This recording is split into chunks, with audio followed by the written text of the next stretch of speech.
I don't need fireworks. I don't need the kind of love that shows up with a marching band and a hashtag and then collapses because it never learned how to be quiet. Give me a working latch, a lamp with a warm bulb, a grocery list that remembers we're out of cumin. I'm the sort of man who fixes squeaks without announcing it, who labels the power strips so you don't unplug the router by accident and then blame the universe. When I love someone, it looks like logistics. It looks like things that don't break. When Nora said we should have a no screens after 9 rule, my first instinct was relief. Finally, something measurable. We'd been drifting toward the edge of our days, faces lit blue, murmuring one more episode to a room that clearly needed sleep. Her job ran hot and loud. Mine hummed along and expected me to show up on time and tell the truth. A rule sounded like respect for both. It'll be good for us, she said, curled into the corner of the couch with her legs under a blanket we never folded right. I read about dopamine and doom scrolling. We can go analog at night. Tea, books, music low enough to hear each other think. You're preaching to the choir, I said, and meant it. I'll build you a whole liturgy. The next week, the house changed shape. I dug out the old radio that has one good speaker and a dial that crackles like stories. I bought 2 small analog alarm clocks because phones by the bed invite the worst kind of guests. I set up a tray on the coffee table with coasters that don't slide and a place for a teapot so the wood wouldn't bruise. I strung warm LEDs along the window frame and put the smart bulbs on a schedule. At 8:45, they dimmed. At 8:55, they dropped a little more. At 9 o'clock, they whispered, enough. The only concession to modernity was the TV. It's a flat rectangle like all the others, but it came with a mode that makes it pretend to be art when it's not doing TV things. Ambient, the settings menu called it. Landscapes, slow rain on glass. A slideshow that could pull from whatever photo library you pointed it at and drift through the last 10 years like a tide. If we let the TV be art, Nora said, it won't feel like a screen. I nodded because I understood what she was chasing. We weren't trying to become people who churn butter and churn our own wheat.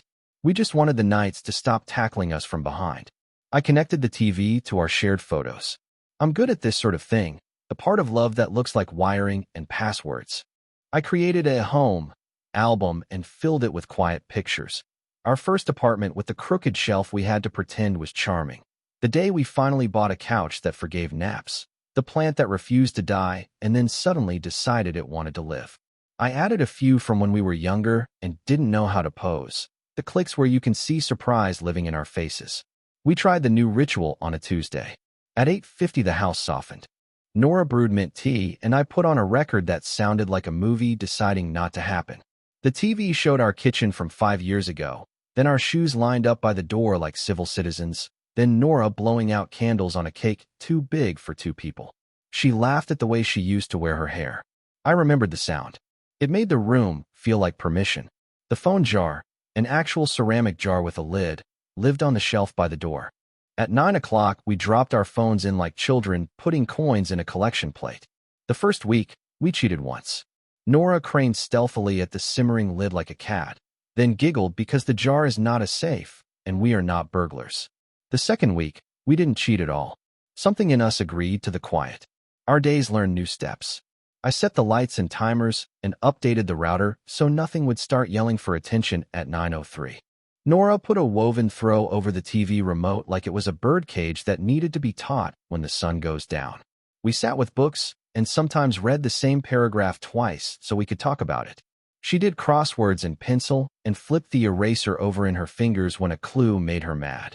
I sanded a small splinter out of the coffee table's edge because it kept catching her sleep socks. Nora's work stayed loud. Product launches. An off-site that started at breakfast and bled past dessert. She ran in the door sometimes at 8:57, breathless, hair up like a declaration. 2 minutes to become healthy people, she'd say, dropping her phone in the jar like a mic. Her eyes took longer to come down than her hands. I learned to make a slow landing strip for her.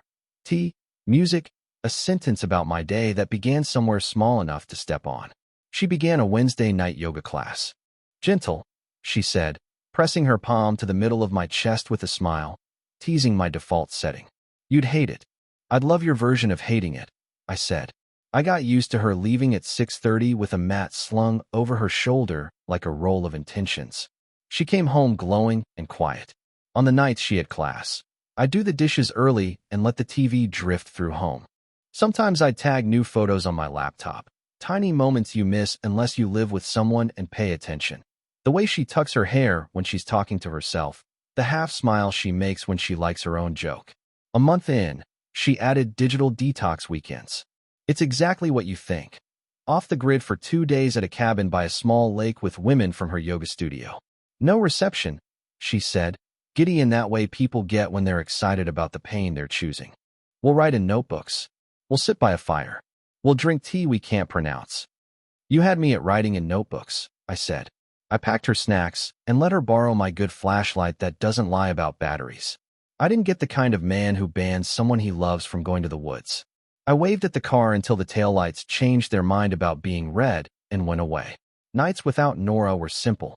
I fixed the cabinet hinge that kept complaining. I oiled the drawer that likes to say ahem every time you open it. I ate eggs on toast like a teenager with better bread. The house did what houses do when they remember your weight. It accepted me with small creaks and then got quiet. Her texts from the lake came as light, delayed messages that hit in a bunch when she drove into a piece of road that felt like communicating. Photos of steam lifting from mugs. A page of her notebook where she'd written the word breathe 10 times, each one less tidy than the last. A group shot on a dock with 6 faces that looked freer than usual. I didn't pry. If you pry at something the wind is holding up, it falls. I sent hearts and miss you and questions with easy answers. I took a photo of the plant and told her it had behaved. 2 cabins weekends became 3, then 4. She came home smelling like cedar and smoke and the kind of perfume that pretends it grew on trees. She slept hard the first night back and woke up soft, as if rest were a body she could now borrow. Then no screens after 9. Rule felt less like a rule and more like a habit. If you're waiting for me to say when it started feeling wrong, I can't. It didn't start, it collected. Little things I could explain if I needed to. An extra towel in the dryer that didn't match any of ours. A second water glass on the nightstand. A new candle in the bathroom that smelled like the trail at the cabin and was probably a gift from a friend. She wore a bracelet I didn't recognize and said, "Oh, this old thing," even though the tag was in the trash on top of the coffee grounds. She started laughing into her phone again. At first I heard it from another room, the soft friend laugh that doesn't require anyone else in the house to be included. Then she would catch herself and drop the phone into the jar at 8:59 like she was crossing a finish line. "Rules are rules," she'd say, and kiss my cheek with the precision of a person putting a mug back on its exact ring on the shelf. One night she stood in the doorway to the bedroom and said, "Let's update the TV. There's a new version of the ambient thing. It can pull memories now, like the phone does." "I thought you wanted fewer screens," I said, smiling. "That's the point," she said. "If the TV shows memories, we don't have to scroll." It made sense the way we should keep more fruit in the house. Makes sense. I ran the update, logged in again because software always wants to be reassured you're still you, and ticked a box that said recent highlights. I also added in a new shared album, one that automatically pulled any photos with both our faces in them. It felt like the right kind of magic, the quiet kind that finds you later on a Tuesday and says, "Remember?" Her yoga studio announced a weekend retreat at Maple Lake. She signed up 2 minutes after the email arrived. "No phones," she said. "We lock them in a basket when we get there." "Like church," I said. "Like church," she agreed. She kissed me at the door and said, "When you see the lake on the TV on Sunday night, pretend I put it there for you." I told her I would. Saturday was soft and productive. I took the car for an oil change, rotated the tires because neglect is a debt, cleaned the top of the fridge because it's what you do when you miss someone and don't want to learn to cry. I went to a hardware store to return screws I didn't need and bought sandpaper I would find a reason for. At 9, I dropped my phone in the jar, sat with a book, and let the TV turn the living room into a beach we couldn't afford but could visit. The house felt like it was trying to sing at the right volume for once. Sunday evening, she texted that they were stopping for dinner and might be late. "Don't wait up," she wrote. I told her I'd see her in the morning. I made soup that tasted like patience and ate it standing up in the kitchen because the bowl was hot and the radio was telling a story about a man who lived in a lighthouse before the internet. At 9, the TV woke itself up. The update had added a courtesy, "Memories begin," a little banner said. I smiled because I like being told what the world is about to do. The first photo was our old apartment with the crooked shelf. The second was Nora on a ferry, hair blown into a question mark. The third was a video I'd forgotten, the kind that starts with the camera pointed at your feet and then swings up to find your face. Look up, I whispered to no one. Look who's here. It switched to recent highlights. The lake. A dock. A fire pit with 6 chairs. A photo of Nora's hand reaching toward the camera as if she could catch it. Then the next image, and the one after that, and the next dozen, were the kind you don't put in shared albums by accident. Nora on a porch swing with a fleece blanket around her shoulders and someone else's shoulder wearing her as a weight. Nora inside a cabin in a sweatshirt I'd never seen. A man's hand just at the edge of the frame where hands live when they're telling you who they belong to. Nora on the dock at night, the water black and silver, a man's reflection standing so close behind her you'd only notice if you had once stood there yourself. The TV had a feature where it plays the half-second of sound before a photo, the tiny audio of phone records as if memory requires proof. In one clip, you could hear the murmur of voices and then Nora's voice low and happy. Marcus, wait, one more. I stood very still and let my eyes do the work people ask their hearts to do. The screen faded to our kitchen the night we burned the fish. It was almost kind. Then back to the lake. The algorithm had no manners. It was just doing its job. Show what happened. I pressed the power button. The room obeyed and went dark. I unplugged the TV from the wall because information didn't get to talk anymore. The house hummed the way houses hum when electricity still believes in people. I did not call her. I'm not the kind of man who tries to fix truth with volume. I washed the soup bowl and set it upside down on the rack so the water would run away. I dried my hands on the towel and hung it straight, because I am still the man who thinks towels should hang straight. Then I walked to the bedroom and sat on the edge of the bed where her pillow had learned her shape and where my hand always found her shoulder in the middle of the night, as if sleep required a second witness. I packed, not like a thief, not like a man running from a fire, like a person who has practiced leaving without making smoke. Clothes for a week. The folder with documents that make institutions keep treating you like a person. The analog clock, because I believe in mornings. The book I was reading. The small lamp that makes rented rooms feel like decisions. I left my wedding ring on the dresser because I wanted to say a true sentence. I did not take it off to make a point.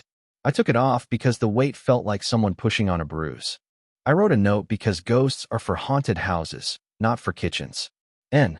You asked for quiet, and I built us a quiet. You asked for fewer screens, and I dimmed the room by hand. Tonight the TV turned itself on and showed me photos I never took. I won't be here when you get back. If there is a version of this where you tell me a story that makes the photos mean something else, I don't have the imagination for it anymore. I don't need the list of reasons. I won't make you perform the kind of apology that tries to turn a dock into a desk. The rent is paid through the end of the month. The phone jar can be a plant pot. The spare key is with Sonia in 3B. I'll send for the rest. Water the fern on Wednesdays. It never asked for more than that. I set the note under the jar that held our phones at night so it could do a different job. Keep paper in place for once. I took the plug from the TV and coiled it neatly like a tail you tuck under a dog who's finally asleep. Eric picked up on the second ring because friends like him do. Spare room's free, he said. Or the couch if you need to hear someone breathing nearby. Spare room, I said. I don't need witnesses. I need a lamp. He laughed the kind of laugh that forgives you for being yourself. Lamps included. The air outside was onion cold. My breath did that thing breath does when it remembers it's visible. I drove without music. The car's dashboard glowed soft like it didn't want to start a fight. I waited at red lights with both hands on the wheel like a man who trusts rules that don't hurt people. When I turned onto Eric Street, the wipers squeaked once on a dry windshield, and I said shoo out loud to a piece of rubber. The spare room at Eric's smelled like cedar chips and laundry done on the right setting. He'd made the bed. He'd put a glass of water on the nightstand. He'd turned the lamp on low, so I didn't have to fumble. These are the gestures that matter, the kind you can barely see. Sleep, he said from the hall. Talk tomorrow or next week. Your call. In the morning, the world made coffee like it always does for the undeserving and the righteous alike. I sat on the small porch with a mug I didn't have to wash and watched a dog drag its owner toward a tree with a sense of purpose no meeting could counterfeit. My phone buzzed in the pocket of the jacket I forgot to put in the closet. Messages stacked like plates you don't need. In the city. You awake? Then, please pick up. Then nothing for an hour. Then, I'm outside our door. Where are you? Then a photo of the note under the jar. I didn't answer. Not out of cruelty. Because answering makes rooms lie to you. I forwarded the messages to a folder named with the date and the word keep for a while. I texted Sonia to tell her about the key. I emailed the building manager about a lock change. I called a lawyer who said his calendar liked men who spoke in complete sentences. At noon, Nora wrote a long email. It had sections. The sentences tried to move furniture after the party was over. She used phrases like the timing is complicated, and I never meant for you to find out like that, and I needed something that I thought was rest. She wrote his name twice. She said it wasn't about you the way people say the fall wasn't about gravity. She asked to talk. We did talk. Days later, in a park, like a pair of actors meeting between scenes to decide whether the next one needs a chair. She wore the bracelet I didn't recognize. I wore the jacket I always wear when I need my pockets to remember they can hold me together. We sat on a bench, and I kept my hands spread on my thighs because fists don't make points. They make patterns. She cried in the careful way people do when they don't want strangers to decide what story they're in. She tried 3 metaphors for loneliness. She told the truth in 4 places without meaning to. I did not offer her the lie that it was okay. I gave her the respect of nothing she could put a frame around. When she was done, I nodded because that's how the moment wanted to end. I loved our nights, I said. I loved the quiet you asked me to build. I did, too, she said, and the sentence moved past me like weather. We parted like 2 people who know how to walk in a straight line. I went to the storage unit and opened the metal door and forgot every time that it sounds like a sigh. I took my toolbox. I took the lamp. I took the analog clock. I let the TV we unplugged keep its plug. I didn't want to teach it anything new. I rented a place with so-so floors and a view of a tree that will outlive me. I put my lamp on a box, and it did its job. I set the analog clock on the nightstand. It ticked in a way that would drive other people mad. I slept like a man who has learned that quiet can tell the truth. I still keep the no screens after 9 rule. Not to prove anything. Because I like the way the house feels when it isn't being asked to impersonate a stadium. At 8:55, I dimmed the lights by hand.